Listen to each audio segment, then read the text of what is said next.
Chapter 12, Aircraft Avionics Systems. 1. What are the basic components of a radio communication system?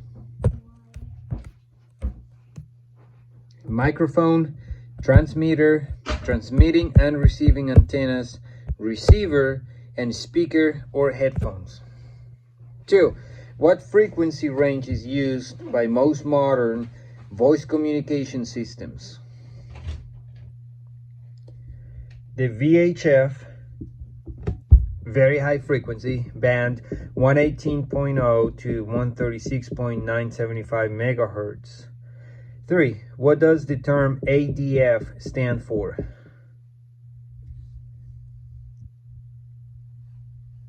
Airborne Direction Finding.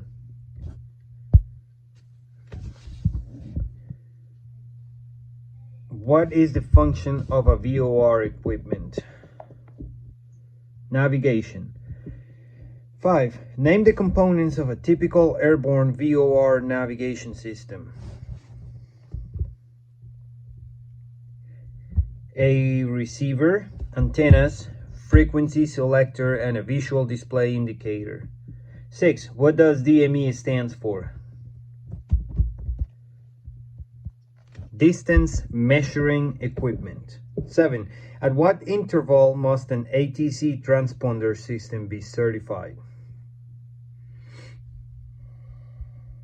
Every 24 calendar months.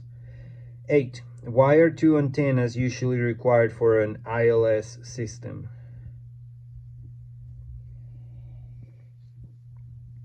The localizer and glide slope signals are transmitted on 2 different frequencies. 9. What information does the glide slope beam provide?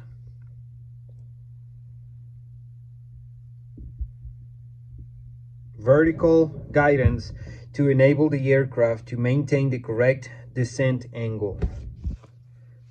10. What is the power source for an ELT, emergency locator transmitter?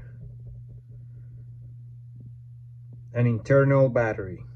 11. Describe one method of monitoring the signal output during an ELT test.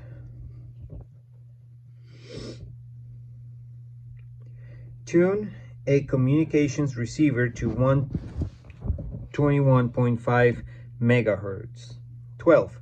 How would you determine if the batteries in an ELT are due for recharge or replacement? By looking for an expiration date for recharge or replacement on the battery and or in the aircraft maintenance records. 13. At what time is a test of an installed ELT permitted? During the first 5 minutes after the hour and for no more than 3 sweeps. 14. Where on the aircraft would you expect to find a DME antenna?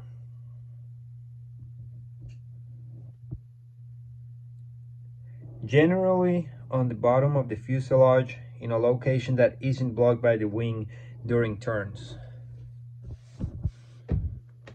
15. Describe the shape and location of a transponder antenna. Either a short blade or a short wire with a ball end located on the bottom of the fuselage. 16.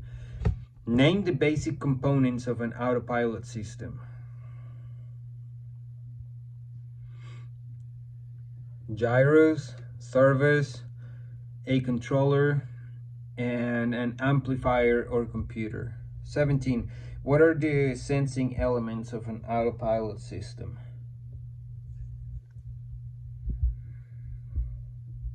Attitude, directional, and turning gyros, and an altitude sensor.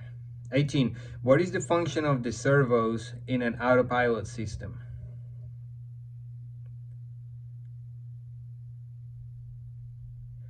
The servos actuate the flight controls. What is the purpose of a bonding jumper from a radio shock mount to the airframe? to provide a low impedance ground return. 20. Describe the procedure used to route coaxial cable from an antenna to a receiver.